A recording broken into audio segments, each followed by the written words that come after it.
Hey, everybody. Welcome to Punk Rock HR. I'm Lori Rudiman. Today's guest is Joey Price.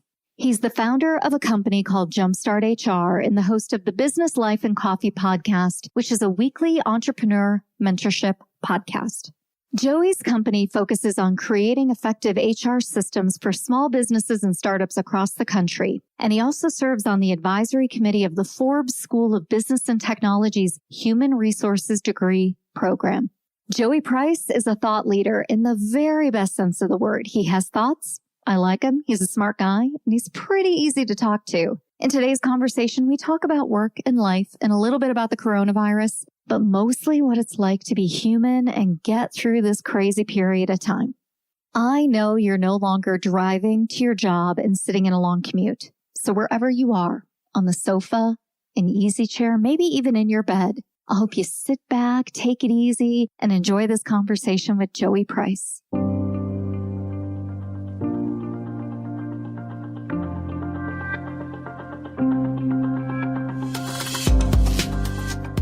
Well, Joey, you wanted to come on the podcast today to talk about, HR and small business and coronavirus and remote teams. But, I think the best podcasts are human. And one of the things I realize is that we've never had a true, honest, real conversation, of anything of more than like a couple of seconds. So I don't know anything about your true backstory. What are you all about? What's your favorite food?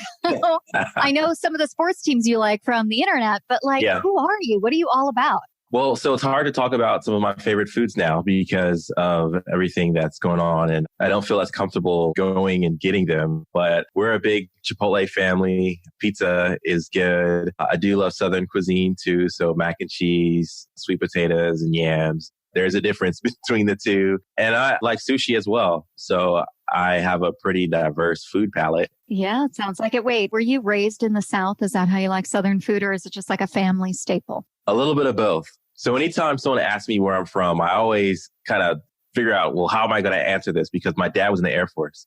So I was born in Texas and we were there for a while. And then we moved to Germany. So I lived in Germany for 5 years. And then my dad retired and we grew up in Maryland, which some people consider the South. Some people don't. It's one of those gray area kind of things, depending on who you're talking to. But yeah, my mom is from Arkansas. So got a lot of Southern roots. The South still has these old tendencies. And I think Maryland is one of those weird states where you have pockets of urban life and then you've got really rural areas. And I think we're seeing some of that divide come up with the coronavirus right now. Yeah. Especially in my state. People in the city part are taking it seriously, but people out in the rural areas think it's a conspiracy. I don't know. What's life like in Maryland? Well, you're right. It's similar to North Carolina where everyone's trying to play nicely, right? No one wants to be the kid in the city that holds us back from recess because we're not playing along well. And then when you get to the outer skirts of the cities, it's almost like I-95 runs right through the middle of Maryland. And that's where the core cities are. And then you go east and west, and there's a bit more of that rugged individualism. Where it's like, I'm going to go to the store. I'm going to play in the parks. I'm going to go hike. I'm going to have cookouts with 20 people. But we need to all come together, not only as Americans, but just as good human beings who care about one another and flatten the curves, stop the spread, keep ourselves healthy, keep our family members healthy. We've got to do our part. Well, from your lips to God's ears, man, you call it rugged individualism. I just call it stupidity, right? I call it like I see it. But we do, I think, as leaders, as individuals, have to recognize that there are going to be some people who play nicely right now and some people who are difficult, whether they're our neighbors or they're part of the workforce. So I wonder what you're hearing as an HR leader, as someone who's a thought leader in our industry. How are people behaving? What do they think? What do they feel? Where's your head professionally in all of this? Yeah. So every single day I'm having a check-in with my team just to encourage them. As a small business, you just never know when and if a client is going to pull the rug from under you. And definitely with what I'm reading in and seeing, you never know if the government's really going to pull through with some of those benefits that they've been offering or have promised to offer. So every day it's just kind of checking in with, hey, how are you doing? Are you feeling confident today? What are your thoughts? So that's internally. And then from a customer perspective, it's kind of twofold. On one hand, it's like there's money, there's opportunity. Where, how, what do we do? And then on the other hand, though, you're having those serious conversations of, I don't think we're going to make payroll this month, and we have to have some hard conversations. And so it's really going on both ends and having those strategic war room calls about, hey, how do we walk through furloughs and pay cuts? And then on the other hand, it's like, how do I feed people the right information that they need, the latest information that they need to take advantage of the opportunities that have at least been promised that we can rely on. So every day it's bipolar, it's both ends of the spectrum. And I think that's just a testament to even how we can feel, from moment to moment, fear, optimism, and everything in between. Every day I wake up and I feel like we're one day closer to a vaccine, one day closer to a cure, one day closer to flattening the curve. But in the midst of it all, it's still scary, but we've got to feel the fear and do it anyway. Well, I love your perspective on this because you've so nicely carved out a role for you as like a thought leader, right? You have your opinions on the world of work and what's happening in the world, really. And then you've got an opinion as a business owner, a small business owner, working with other clients, right? Trying to figure out the lay of the land. But there's this third perspective I think we don't recognize still enough. And that's our perspective as human beings. So you said you have an infant at home, right? And you've got your parents at home and you've just got this community that you live in. And I worry that we're not recognizing the humanness still enough in our workforce and even in our leaders, right? The fear, the anxiety. And while we're superficially talking about it, I don't think we're being honest about it. What do you think about all that? Well, Lori, first of all, I appreciate you going there in this conversation. But every day I have this word that I think about, and it's like calculated risk. Every time you go to the grocery store, it's a calculated risk of, are you putting yourself in harm's way? Calculated risk of going to a restaurant and getting takeout or ordering from an app. And the calculated risk of, can something happen to your food or you get something along the supply chain of it from restaurant to your mouth. The calculated risk of dropping off supplies to my parents, and how long do I stay? How close do I get? Can I lean in for a hug? All of that stuff I do have to think about. And it's very much attention to manage of wanting to be a provider for my family and wanting to do what I can to help people. But then at the same time, it's like hospital workers are very much on the front lines and my hat goes out to them. But also, each and every one of us are on the front lines of this virus that we didn't ask for because it has a very real possibility of crossing our front door or getting in our car or getting in a handshake. So it's not that I'm as fearful, although that ebbs and flows, but definitely the idea of calculated risk is something very real to me. And it's like yesterday is like, I'm not going to go to Wendy's today. I looked through the drive-thru, seems to be a lot of people there. Let me just go get something that was already packaged, or better yet, let me eat at home, right? So it's those little conversations that I'm having with myself in real time about, do I want to take this risk because the impact of it could be so huge for myself and for my family. Well, I can see how that weighs on your mind. It weighs on, I think, all of our minds. And one of the things that I've been doing is trying not to go out at all because my husband is an essential worker. And so I'm afraid of accidentally introducing something not only into our home, but into his workforce. And so I've got this weird mindset where I'm always thinking about risk like you, but I don't want to bring that to my clients. I don't want to bring that to,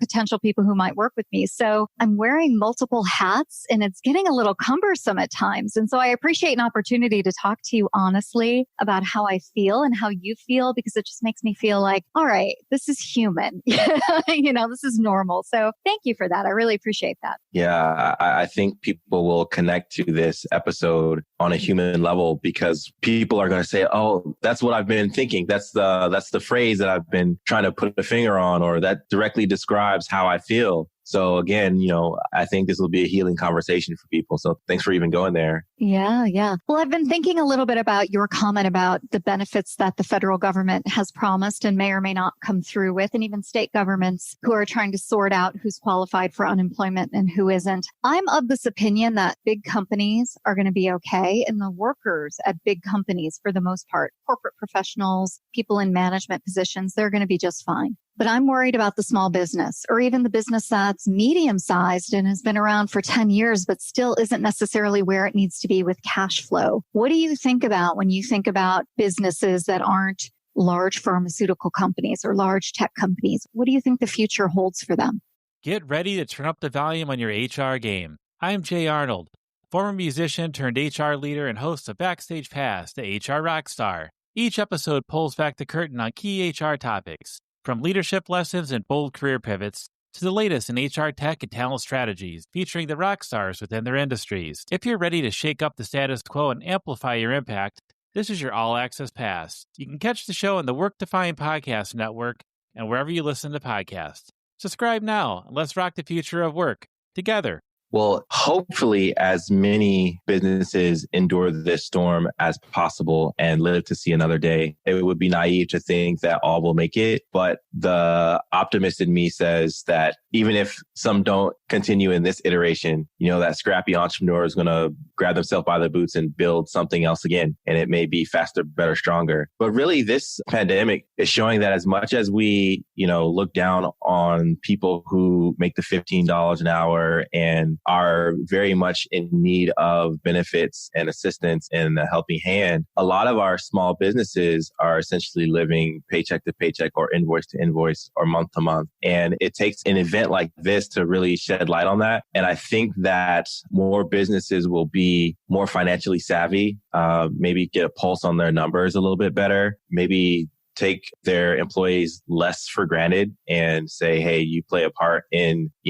paying my child's college tuition or that vacation that I took, it's because of the team that worked hard. So I think that on the other end of this, we'll have a more human connection with one another and not just across the board from peer to peer, but even top down as leader to employee, because no CEO is going to make it out of this without the people that agree to show up to work with them. That's well said right there. I mean, I'm thinking about all of these CEOs for years who kind of talked about the importance of the employee experience, or they were told that that was important, but never really made good on the promise to their workforce. And I think now, boy, if you're not thinking about your workers, people are going to remember. Consumers are going to remember. I don't know. What do you think about that? No, I 100% agree. I mean, because you got to think about the fact that if and when you do make it through this trial, there is going to be a level of trauma that people remember from this moment, and how you attempted to alleviate that trauma or be a listening ear or even just say, hey, I value you. That's going to matter. And then especially if your organization is in a pretty vulnerable position right now, there are organizations out there that are hiring. And so people may feel like they need to jump ship and go to an organization that's in a better position. So we often, I'm sure you're similar in that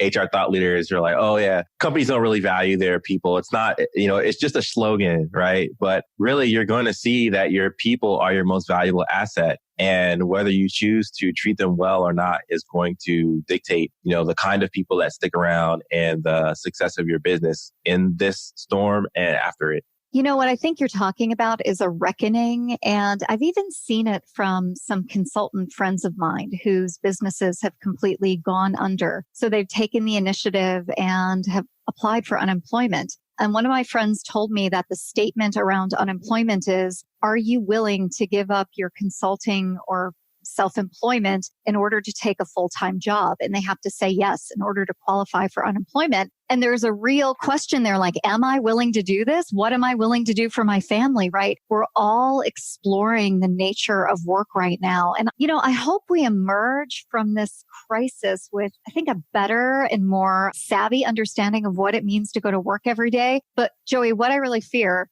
is that people are going to get desperate and they're going to take whatever work they can get, however terrible that job may be, even if the job has meaning and has purpose, but they don't enjoy it or the company isn't great, and they're going to do what they need to do for their families. And we're going to be in this prolonged period of sacrifice, and we're not going to make any gains on all the good work that we've done in the past 10 years on employee experience, on inclusion, on belonging. I'm afraid all of that goes out the window and people need to feed their children. So you think my pessimism and my fear is warranted? I mean, you're such an optimist. I love it, but I'm really scared that we're entering some dark times. Well, I think that optimism does need to pivot. The conversation around employee experience does need to pivot. I do agree that people will be taking jobs that they don't like, that they don't enjoy, that may be a total 180 from what they were doing. However, I think from a leadership perspective, if you're talking to the CEO or you're talking to the C-suite that employs those people that have made the pivot, I do think you still have a responsibility to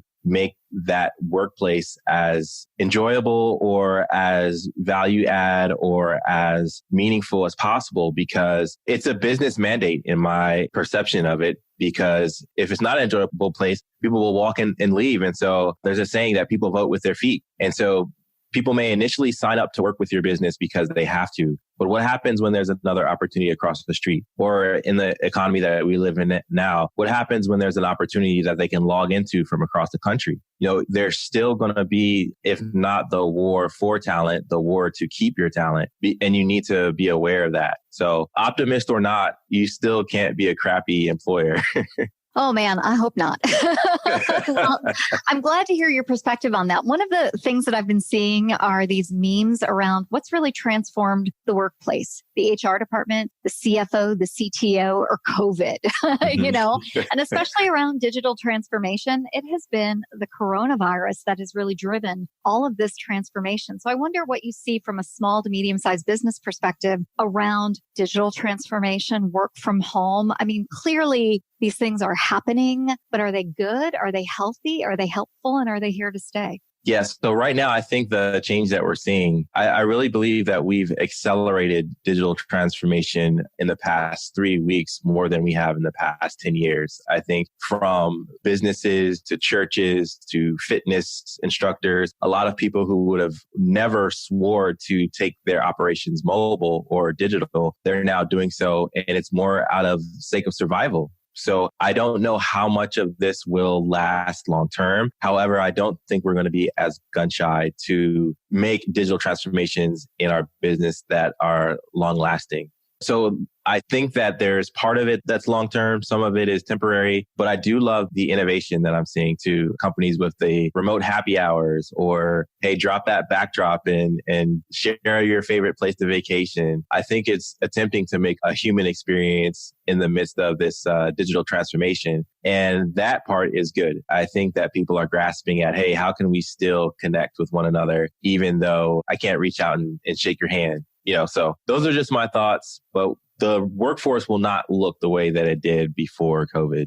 Well, wait, what do you mean by that specifically? Because I hope it doesn't look the way it looked before COVID, right? Because we still had hierarchies. We still had old-timey performance management systems and employee surveillance where we wanted people to clock in and clock out at specific times, who are professional workers, by the way, and exempt from overtime, but we still manage them like they were children. So I'm hoping COVID really loosens some of this, right? The grasp employers had around their employees. I hope that changes, but what do you think? Hey everybody, Tim Sackett, host of HR Famous, a new podcast on the Work Defined Network.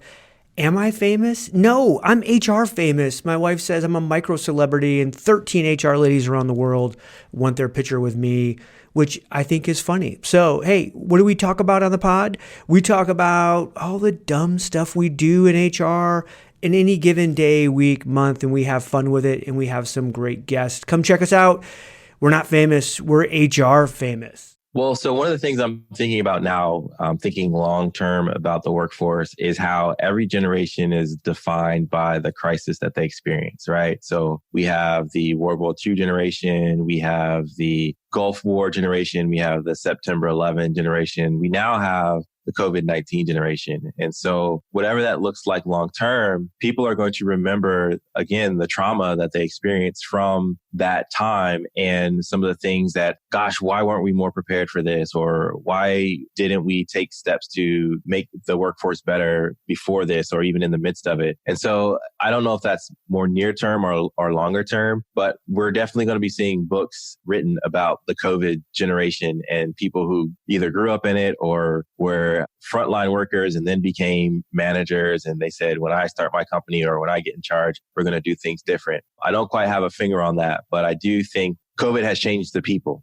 Well said. Well said. It reminds me of a blog post I just read by Seth Godin, and he called it this is not his thing, but he called it Generation C, Gen C. And he talked a little bit about how it's not just coronavirus, but it's also the carbon footprint of work that people are going to think about in the future. I've been driving around Raleigh, and it's one of the fastest growing cities in America. We have terrible congestion. And as I drive around very infrequently, but I've driven around a little bit, there's no traffic. It is like night and day compared to 2.5 weeks ago. And I wonder what it's like in Baltimore and if you see a difference during formerly peak times. Yeah. So based on the CISA guidelines, a lot of the work that we do is essential. And you can imagine having a 15-month-old at home, it's a lot easier for me to come into the office and be productive than to be at home. So I am actually at my office right now. And I can tell you, walking out to lunch, there's no one on the street, which is not good for those restaurants that rely on foot traffic and et cetera. However, from an environmental standpoint, I agree. Baltimore, I think we've got this harbor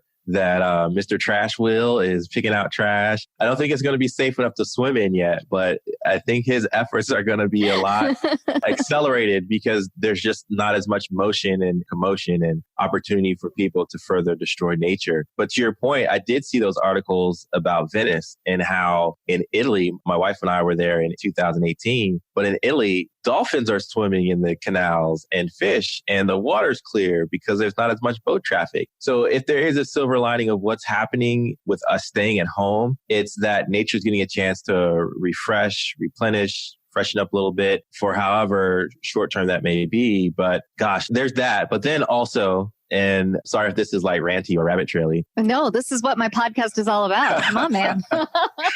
So I was thinking, right? Baltimore, we have a reputation for rats, right? And so I fear that with a lot of businesses being dormant and people not checking in, what happens when cities have to fight the fact that critters are running around and have more free reign?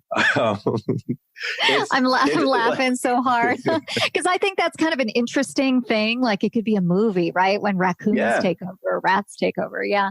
Yeah, I mean, I think the Ninja Turtles are out in the subway right now in New York because it's finally safe for them to go and not get caught. No, I'm just playing, but I love it. Well, I hate to interrupt, but I have to tell you, Venice is cleaner, but I read a follow-up article and the dolphin thing was a hoax. Oh, yeah, okay. All right. Well, there you go. I'm sorry, I hate that. That's cool. Mythbusters. It's so funny. I believed it too. Like I wanted to believe it, like I'm like, oh, this is amazing. Nature is fighting back and maybe coronavirus has a purpose. And then it's like, no, somebody photoshopped or video inserted them in there. I'm like, oh, it figures. But you know what? I think there's potential, right? Let's get those dolphins back into Venice. That's the way I feel about it. There's probably some snarky marine biologist that's like, there aren't even dolphins anywhere in a 500-mile radius. Yeah, I don't know enough about dolphins or Venice, but I love the idea. I love it. Well, my friend, when I think about you and your brand, I mean, you've got such deep expertise in the world of small business and entrepreneurship. And I just wonder if there's anything you'd like to leave with our audience today, anything that you're thinking about that they should think about, or any other comments that you want to make. Yeah, sure. Well, first of all, again, I want to thank you, Lori, for having me on the show and really just having an opportunity to connect. So I would extend that invitation to anyone that's listening. If they want to further connect with me, see the work that we're doing with remote HR and working with small businesses and startups, check out our website. I'm typically on Twitter liking everything that Lori says, so I'm not that hard to find there. And really, if you are a small business leader listening to this show, or you know someone that's a small business leader, it's okay to feel the range of emotions that you're going to feel. It's okay to have conversations with your staff, or even if you're a solopreneur. But ultimately, I think we can know that we will get through this. I don't know what it will look like for everyone, but we will get through this. And if it does not go the way that you would like it to, I know that there will be an opportunity to dig in and try again. So shout out to every entrepreneur who started with a dream, and I'm rooting for you. And if you need small business support, we've got plenty of free resources and consultative stuff on the site. So here to help. Serve first, and then we'll see what happens. Well, Joey, we'll make sure to have all of that information in our show notes. And I just want to thank you for being on the right side of history with all of this. And really, you don't give up. I'm betting on you to emerge from this as well and to, pretty much take over the world. I think you're on that track. So if I had $5 and I could bet on you, I would. Thank you. Thank you. Hopefully a more reliable bet than Dolphins in Venice. All right, my friend. Thanks again for being a guest. Yes, of course. Cheers. Hey, everybody. Welcome back. I hope you enjoyed that conversation with Joey Price. If you want to find out more about Joey or get some of the resources from this episode, head on over to lorirudiman.com/punkrockhr-103. Punk Rock HR is produced by Danny Osmond and his team at Emerald City Productions. I can't do it without him. I'm really grateful. Thanks a lot, Danny, for all your hard work. If you have feedback on this episode or you just want to tell us how to make the podcast twice as good, you can find me on social media everywhere at L. Rudiman. Now that's all for today, and I hope you enjoyed it. We'll see you next time on Punk Rock HR.